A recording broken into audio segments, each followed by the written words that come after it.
Have you ever noticed the distinct lack of towering skyscrapers in most European cities?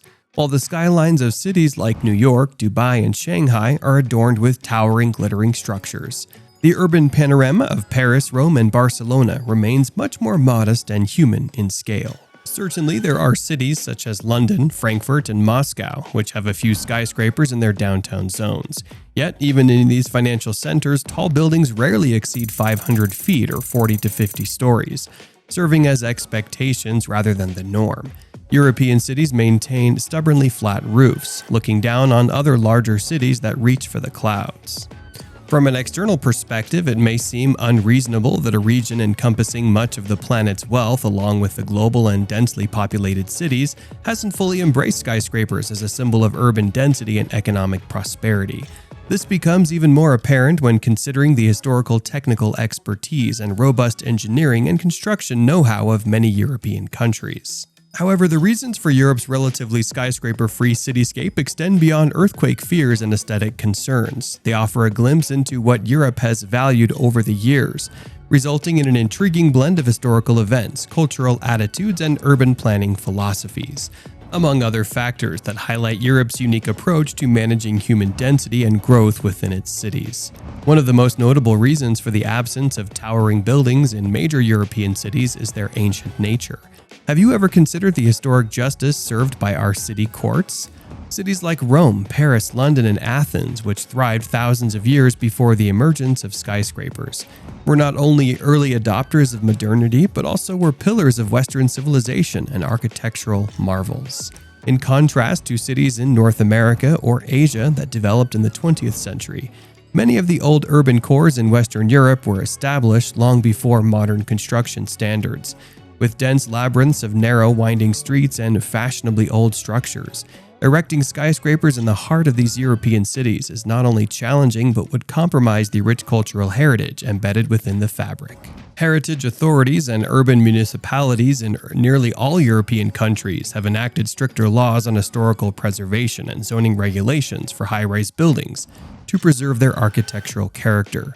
Even the modern commercial districts developed on vacant post-war lots adhere to strict laws that maintain their heights and setbacks within specific norms, ensuring less congested cityscapes, ample sunlight exposure, and visibility to historical landmarks in the city's traditional profiles. The focus on preservation is not just about maintaining the unique character of the place and safeguarding cultural treasures. It reflects a broader attitude. While densely populated areas such as New York City, characterized by vertically compact skyscrapers, are viewed as the epitome of urban life by many planners, their European counterparts favor a horizontal density.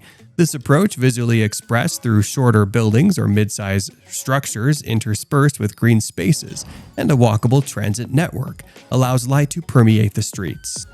This mega housing without really high buildings strategy, known as the Barcelona model, prioritizes not only an increase in density, but also livable and customizable spaces that meet the diverse needs of a community beyond housing and work. High quality of life and environmental concerns are just around the corner with skyscrapers. It's no surprise that skeptics of skyscrapers consider those issues as well. From a European perspective, making our commercial zones overcrowded with tower blocks that block light and funnel wind is just as undesirable as displacing public space and creating pedestrian-unfriendly neighborhoods. Moreover, with stricter environmental regulations, there is a question about how the large base structures needed for super tall skyscrapers might interfere with underground subways and utilities. Despite cultural and logical reasons, the underlying issue is the real demand or lack thereof for skyscrapers in Europe. Unlike New York or many cities in Asia, which have seen a boom in corporations and hence overcrowded central business districts, some major European downtown cores like London or Frankfurt have not experienced such extreme growth, making radical upward expansion unnecessary. This does not mean that Europe is indifferent to the skyscraper phenomenon. But it's true that cities like London, Paris, Warsaw, and Moscow have been quite active in challenging the establishment with new towers and so-called super-tall constructions. Inhabitants of Frankfurt, however, have adopted a forward-thinking approach by prescribing ecologically controlled districts, with the primary zoning purpose of creating skyscraper clusters, while most of the historic city core remains intact. However, a trend towards more steady development cycles, which seems to be the rule rather than the exception, has begun to emerge.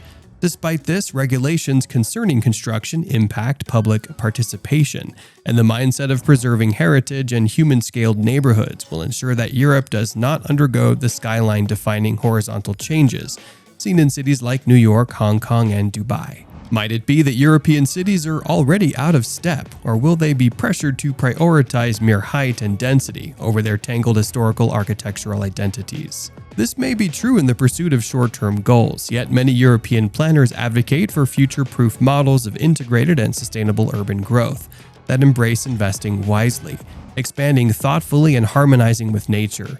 This is not seen as opposition, but rather as a blending approach. Therefore, the distinct look and feel of Europe's cities are unlikely to change soon. They can proudly be considered unique, with charming terrace-like and down-to-earth skylines. Free from the so-called skyscraper shadow syndrome, in the European ethos, a city isn't deemed sophisticated simply because it thrusts vanity projects into the sky. The urban sophistication relies on community support and the creation of enduring communities that thrive as engaged participants, proud of their contributions. As we've explored in this video, the absence of skyscrapers in Europe is a fascinating convergence of historical, cultural, and practical factors. While other parts of the world adopt skyscrapers as a new symbol of progress and modernity, Europe's stance continues to remind us that greatness is not just about towering heights, but also about the blend of old and new, tradition and innovation. Whether you're an architecture enthusiast, a history buff, or simply someone who appreciates the diverse texture of the world, this exploration of Europe's aversion to skyscrapers offers a thought-provoking reflection on the complex interplay between the built environment and the social fabric it nurtures. The distinct absence of skyscrapers in Europe is not merely a matter of architectural taste or urban planning. It's a profound reflection of a continent's historical, cultural, and practical priorities.